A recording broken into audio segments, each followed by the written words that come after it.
बिस्मिल्लाहिर्रहमानिर्रहीम। अस्सलाम वालेकुम। शेफ़ उस्मा के किचन देसी पकवान में खुश आमदीद।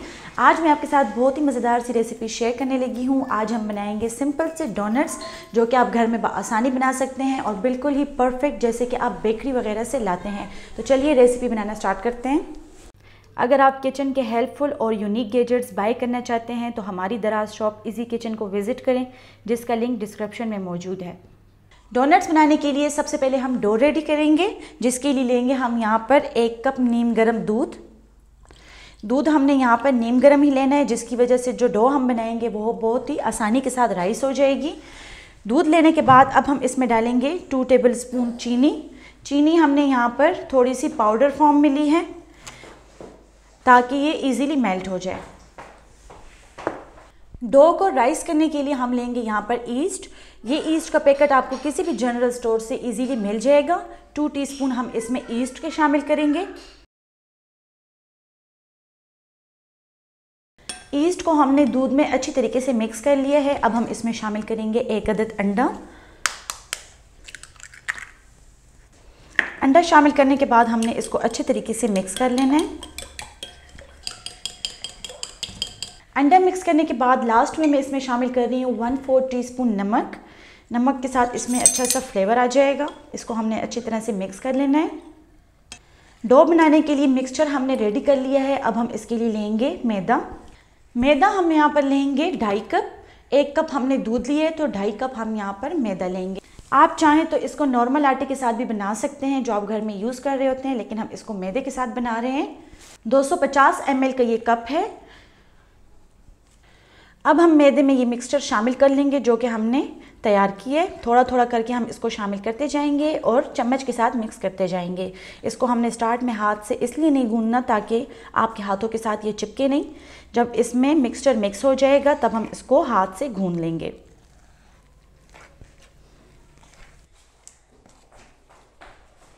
मिक्सचर मैदे में अच्छी तरह से मिक्स हो चुका है। अब हम इसको हाथ के साथ गूंद लेंगे।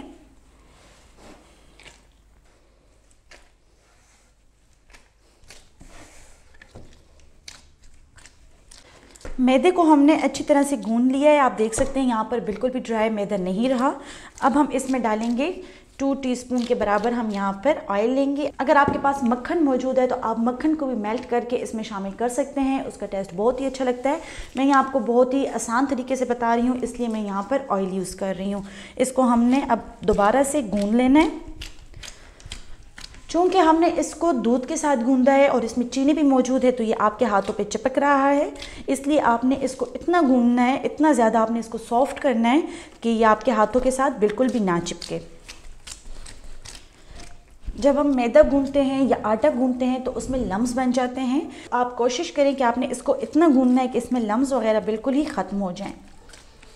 अगर आप हमारे चैनल पर न्यू हैं तो हमारे चैनल देसी पकवान को ज़रूर सब्सक्राइब करें और बेल आइकन के बटन को ज़रूर प्रेस करें ताकि हमारी हर नई आने वाली वीडियो आपको नोटिफिकेशन में मिल सके।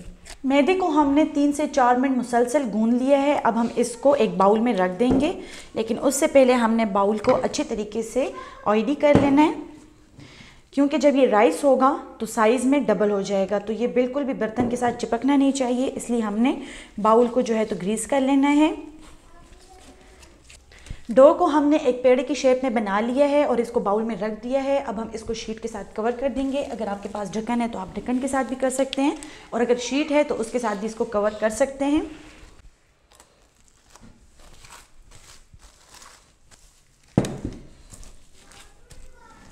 डो को हमने कवर करके रेडी कर दिया है। अब हम इसको 2 घंटे के लिए राइस होने के लिए छोड़ देंगे। अगर सर्दी का मौसम है तो इसको 3 घंटे लगेंगे, और अगर गर्मी का मौसम है तो ये 1 घंटे के अंदर अंदर राइस हो जाएगी। 2 घंटे हो गए हैं, डो यहाँ पर राइस हो चुकी है। ये आप देख सकते हैं ये साइज़ में डबल हो चुकी है। अब हम इसको पंच के ज़रिए अंदर करेंगे ताकि तमाम जो इसकी एयर है वो इससे निकल जाए। इस तरीके से हमने आहिस्ता आहिस्ता इसको इस तरह मिक्स कर लेना है। एक गोल पेड़े की शेप में हमने इसको बना लेना है। इस तरीके से हमने इसका एक बड़ा सा पेड़ा बना लेना है। थोड़ा सा हमने मैदा डस्ट करना है। पहले हम इसको हाथ की मदद से हल्का हल्का प्रेस करके फैलाते जाएंगे।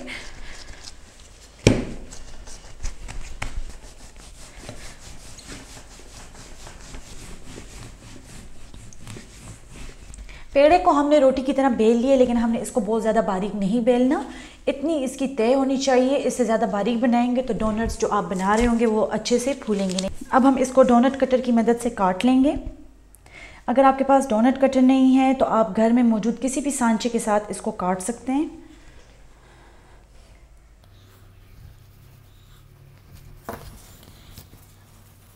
एक बार फिर से हम इसका पेड़ा बना लेंगे। 6 अदद डोनट्स की हमने यहाँ पर कटिंग कर ली है। इसको हमने 10 मिनट के लिए मज़ीद रख देना है कवर करके। उसके बाद हमने इसको डीप फ्राई कर लेना है। ऑयल हमने यहाँ पर अच्छी तरह से गर्म कर लिया है। अब हम इसमें डोनट्स डाल लेंगे।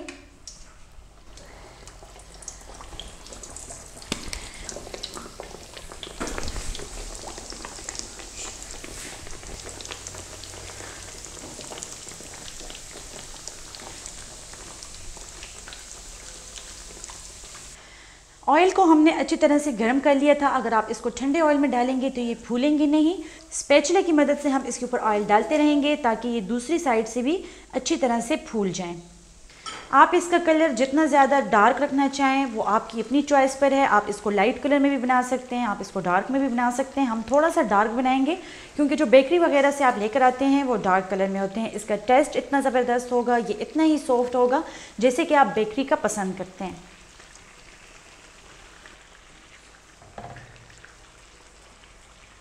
बहुत ही खूबसूरत इनका कलर आ चुका है, ये अंदर तक पक चुके हैं। अब हम इसको एक छन्नी में निकाल लेंगे।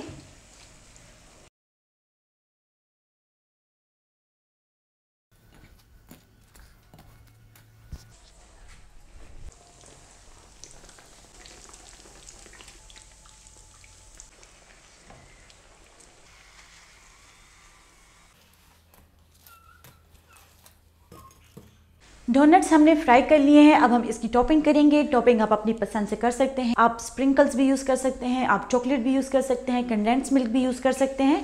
मैं यहाँ पर आइसिंग शुगर का इस्तेमाल कर रही हूँ जो कि बहुत ही सिंपल और बहुत ही आसान है। अगर आपके पास आइसिंग शुगर नहीं है तो आप जो घर में मौजूद चीनी है उसको आप ग्राइंड करके पाउडर बना लें तो आइसिंग शुगर की फॉर्म में आ जाएगी। यहाँ पर हमने आइसिंग शुगर ली है। अब हम डोनट को आइसिंग शुगर के साथ कवर करेंगे।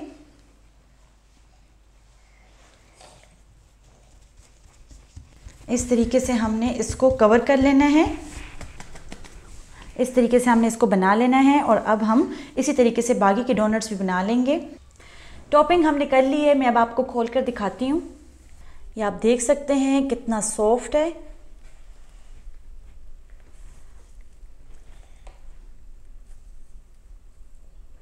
बिल्कुल ही वैसे जैसे कि आप बेकरी का लाते हैं, बल्कि उससे भी ज़्यादा हेल्दी और टेस्टी आप घर में बना सकते हैं।